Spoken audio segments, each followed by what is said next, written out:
પંચ વિષય છે સહુનું પોષણજી,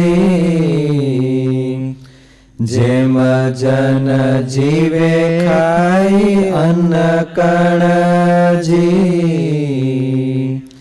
પલ જળ ફળ દળ દર તૃણજી, વણ પોષણે પામે પ્રાણી મરણજી, પોષણ વિના પ્રાણીના પ્રાણ રેવા નહીં કોઈ રીત, તેમાં લોભાદિક લાગી રહ્યા, કોઈ બળે ન ટળે અજીત. પાણીની ધારામાં માછલા હોય એને કહે તમારે ટટ્ટી પેશાબ કરવા બહાર જાવું તો જઈ આવે, તો એ ન્યાજ ન્યાજ બધું કરે, એને બહાર કાઢી ન આવ્યો. એટલે આ બધા અંતરશત્રુ છે એ બે રીતે જીવની હારે જોડાયેલા છે. કે રીતે? બે રીતે. નિભાવ તરીકે એના નિભાવ હોતે એના ઉપર છે અને નબળાઈ હોતે એના ઉપર છે. એટલે ક્યારે નિભાવમાંથી નબળાઈમાં વ્યા જાય એ કોઈને ખબર પડતી નથી. નિભાવ એને છોડીએ કેમ નથી, હવે એનો ત્યાગ તો કરીએ કેમ નથી, અને એને ખુશ રાખવા પડે, અને ખુશ રાખે એટલે પૂરું થઈ ગયું. એટલે તલવારની ધાર ઉપર હાલવા જેવું કઠણ છે. આપણે વિચારવું જોઈએ કે કેટલું કઠણ છે. પોષણ વિના પ્રાણીના પ્રાણ રેવા નહીં કોઈ રીત, તેમ લોભાદિક લાગી રહ્યા, કોઈ બળે ન ટળે અજીત. કાઢી કાઢી લોભથી બધા, લોભથી આખો વ્યવહાર હાલે છે દેહનો બધાયનો, અને કામથી શરીર હાલે છે. હવે એને બેન ટાઢીને ક્યાં કેવી રીતે શું કરો તમે? મહારાજ એવું કીધું કે ધાતુ છે એને કામનું રૂપ કીધું, અને આ શરીરને આખું સંચાલન કરે છે અને ચેતનાવંત રાખે છે એ રાખે છે, અને એને કાઢી નાખવું એટલે એને જીતવું. અને લોભ ગુણાતીતાની સામે કીધું કે આ ખોટું ખોટું ખોટું કરીએ છીએ અને પાછા ખિસ્સામાં નાખતા જાય છે. બધું બીજાનું ખોટું, આપણું નહીં, આપણું ખિસ્સામાં નાખતા જાય એવું બધું. આ જગત ખોટું. પૈસા તો પાપ, એને પૈસો એ હું પાપ સમજું છું. કે આપણા દેશના નેતાઓ પણ નફો એ ગંદી ચીજ સમજતા હતા અને પાપ સમજતા હતા. આપણે ઘણા ખરા સંતો માત્ર તો એવું પાપ જ સમજતા હોય, અને આપણે તો સમજવું જ જોઈએ. પાપમાંથી માંડ બહાર નીકળે છે આપણે તો. સંતોને માટે તો ધન છે એ પાપ જ છે કે પાપ છે કે પુણ્ય કહેવાય? પુણ્યવાળાને મળે કે પાપવાળાને મળે? એને પાપ સમજીએ છીએ એવું કરતા હતા કે ધન પૈસો એટલે હું એને પાપ સમજું છું, પવિત્રપણે પ્રમાણિકતાથી પાપ સમજું છું. અડી જાય નહીં, ધ્યાન રાખવું. પણ તોય કે આવે એટલે ખિસ્સામાં મૂકીને પછી કે પાપ, તમારા ખિસ્સામાં રહ્યું હોય એટલું પાપ, જો આ ખિસ્સામાં આવે તો પુણ્ય થઈ જાય.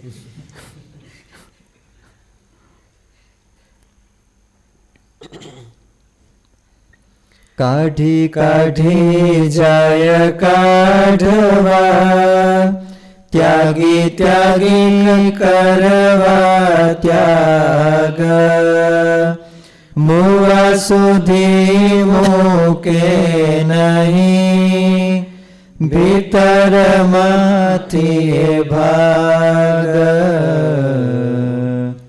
बहु बड़ एह ऊपरे करे कोई काजन अति पहुँचे नहीं धन पाछळे एम समझवूं शुभमती अंडज जेम ऊंचा चढ़ी ઈચ્છે અડવા આકાશ પહોંચે કઈ પેર પંખિયા જેનો વૃક્ષ પર છે વાસ તેમ વિષયથી વેગળા નવ રહે કોઈ નિરધાર એવી ખોટ ખોળતા કોઈ હોય નહીં ભવ પાર દૈહિક દોષ દેહમાં જે રહ્યા છે કતાર તેને શોધી શુદ્ધ કરતા લાગે સૌને વાર માટે મોટો માનવો મને પ્રભુજીનો પ્રતાપ નિષ્કુળાનંદન કરવો અંતરમાહી ઉતાપ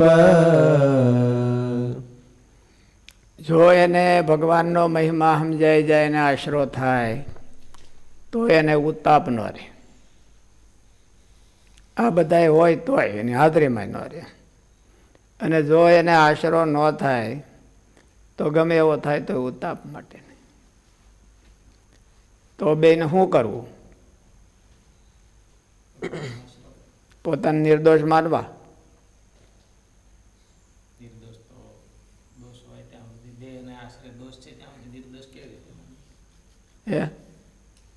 દેહમાં રહ્યા છે ત્યાં સુધી તો નિર્દોષ કેવી રીતે માની શકે પોતાને? તો શું કરવું? એમ કહ્યું ભગવાનનો આશરો કરીને બેસી જવું ને આને કઈ બતાવવા નહીં. ભગવાન આજ્ઞામાં રહેવું તો જ આશરો કહેવાય ને. પુરુષાર્થ કરવો અને આજ્ઞામાં રહેવું. ભગવાનના બળે કરીને ભગવાનના બિરુદે કરીને પોતે નચિંત રહેવું. ભગવાન એમાં ખોટીલા ન થવું. ખોટીલો બળદ હોય ને એ આમ તળ ભાળે તો ગોઠણિયા વાળીને બેસી જાય એટલે એને ચડવું જ ન હોય. એમ નાનો એવો તળ ભાળે ને ભરતીયું ગાડું હોય તો એને સ્લોપ ભાળે ઘાટના રસ્તામાં બેસી જાય ગોઠણિયા વાળી. પછી ઊભો જ ન થાય. જાણીને દેહી ઊભો ન થાય. આપણે જાણીને બેસી ગયા હોય કે હું માંદો છું એમ કરીને બેસી ગયા હોય ને એને મંદવાડ લીધો હોય એ કોઈ દી હાજો થાય? એટલે ખોટેલું બળ. પછી એને ધણી શું કરે? મૂંગો દે. મૂંગો એટલે શું ખબર? હે મૂંગો એટલે શું ખબર? કોને કોઈને ખબર ન હોય ને. મૂંગો નિત્યસેન ખબર છે? મૂંગો એટલે એને મોઢે છે ને એનું ઓલી રાહ હોય ને એની તો મોઢે આમ થોડીક ગેટ પછી થોડુંક દબાવે એટલે શ્વાસ બંધ થઈ જાય. હપડાક દઈને બેઠો થઈ જાય. ખોટેલો હોય તો બેઠો થઈ જાય ને. ખોટેલો હોય એટલે તો બેઠો થઈ જાય. એટલે હપડાક દઈને બેઠો થઈ જાય. એટલે એવું ન કરવું. ભગવાન પછી ક્યાંક મૂંગો દે ત્યારે પાછો બેઠો થઈ જાય. એટલે પુરુષાર્થન રાખવું ભગવાનને માથે રાખીને. ભગવાનને માથે બધું ન રાખી દેવું. પણ ધણી એવા છે કે એની નિરાયત રાખવી એ બધી વાતે સમર્થ છે. પ્રમાણિકતાથી મહેનત કરવી આપણે, અંતરની પ્રમાણિકતાથી, ખોટીલા ન થવું. અને એણે ના પાડી હોય અહીંયા ખાબકવું નહીં.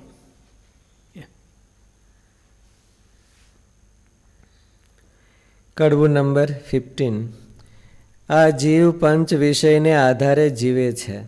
જેમ અન્ન જળ ફળ જીવવાનો આધાર છે, તેમ પંચ વિષય પણ જીવવાનો આધાર છે. જો તે ન મળે તો જીવી શકતો નથી. તેમજ પ્રાણની માફક આ જીવને લોભ કામાદી દોષો વળગી રહ્યા છે. જો તેને દોષો છે એ જીવનું જીવન છે. દોષા પ્રવૃત્તિ હેતવ. આ શરીર હાલે છે એ દોષને આધારે હાલે છે, અને વ્યવહાર હાલે છે એ દોષને આધારે હાલે છે.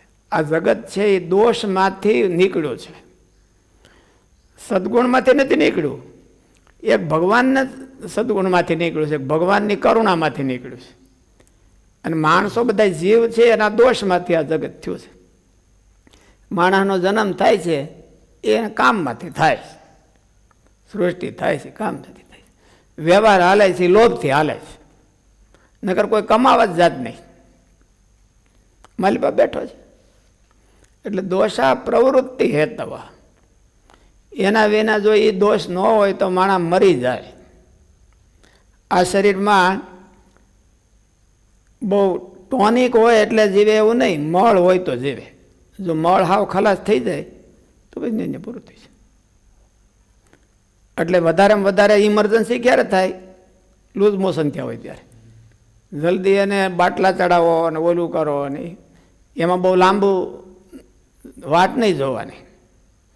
બંધકોશ થઈ ગયો હોય તો એક બે દી કાઢી નાખે, વાંધો નહીં. પણ લૂઝ મોશન થઈ ગયા હોય તો પછી મળ ખલાસ ન થઈ જવો જોઈએ. એ આને બુસ્ટિંગ કરે છે. આ સંસારને બુસ્ટિંગ નબળાઈ કરે છે, નબળાઈથી હાલે છે. એમાં રહીને આ નબળાઈથી રહિત થવું ભગવાનના ભગતને એ કેટલું કઠણ કહેવાય. અને તોય થવાનું કે ભાઈ આમાં તો હવે કંઈ થઈ જ એક એવું નથી, તો દાને જ ખોટો કહેવાય. તો એ દાને જ ખોટો પાછો કહેવાય. આમાં રહીને એના ઘામાં ન આવું તો એ હોહરવો નીકળે. એનો અર્થ એવો નથી કે હું એનાથી રહિત થઈ ગયો, પણ એની ઝપટમાં ન આવે છેલ્લા શ્વાસ સુધી, એટલે એ બસ પાર ઉતરી ગયો કહેવાય.